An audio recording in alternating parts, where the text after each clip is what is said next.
కార్యక్రమంలో మరి తెలంగాణ ప్రభుత్వం యొక్క కార్యక్రమంలో మన పాఠశాలకు వచ్చేసినటువంటి Sri Chandrasekhar forest range officer మరియు వాళ్ళ స్టాఫ్ మెంబర్స్ అందరికీ స్వాగతం సుస్వాగతం.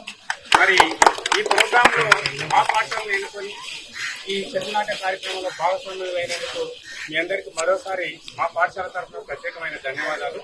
నేను కోరేది ఏంటంటే సార్, వాస్తవంగా డిపార్ట్మెంట్ చాలా సర్వీస్ చేస్తుంది, ఫారెస్ట్ లో సర్వీస్ చేస్తున్నారు.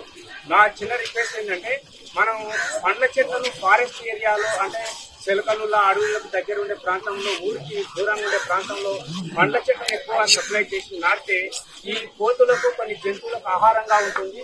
ఊర్లో కూడా కోతులు వస్తే దాంట్లో బ్రెడ్ దాన్ని తీసుకొని ఎక్కడో వదిలిపెట్టి రావడం జరుగుతుంది. కాబట్టి మీరు మీ హయ్యర్ అథారిటీస్కు వీలైనంత వరకు జంతువులకు మనుషులకు ఉపయోగపడేటువంటి పండ్ల చెట్లకు ప్రియారిటీ ఇస్తారని చెప్పేసి రేంజర్ ఆఫీసర్ ద్వారా ప్రభుత్వానికి వినియోగించాలని చెప్పి కోరుకుంటున్నాం సార్. అదేవిధంగా సార్ చెట్లు మీకు మంచి పండ్ల చెట్లను ఒక 10-15 ఇస్తామని, దాంట్లో మేము మీరు ఎప్పుడో చూసుకున్నా ఆ చెట్టుకు ట్యాగ్ ఉంటుంది సార్. మా 3 స్టూడెంట్స్ కు ఒక ట్యాగ్ మేము ఏర్పాటు చేసి చెట్లను సంరక్షించుకుంటాం సార్.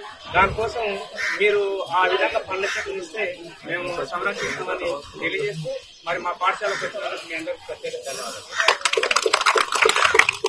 శుభోదయం. ఈరోజు పచ్చదనం స్వచ్ఛదనం కార్యక్రమంలో మన జెడ్పీఏ ఉన్నత పాఠశాలకు, గాంధీ స్మారక ఉన్నత పాఠశాలకు వచ్చి వాటి గురించి అవగాహన, పచ్చదనం గురించి స్వచ్ఛదనం గురించి అవగాహన చెప్తూ విద్యార్థులనే భాగస్వామ్యం చేసి ఒక చెట్టు నాటడం, 2 చెట్లు నాటడం జరిగింది.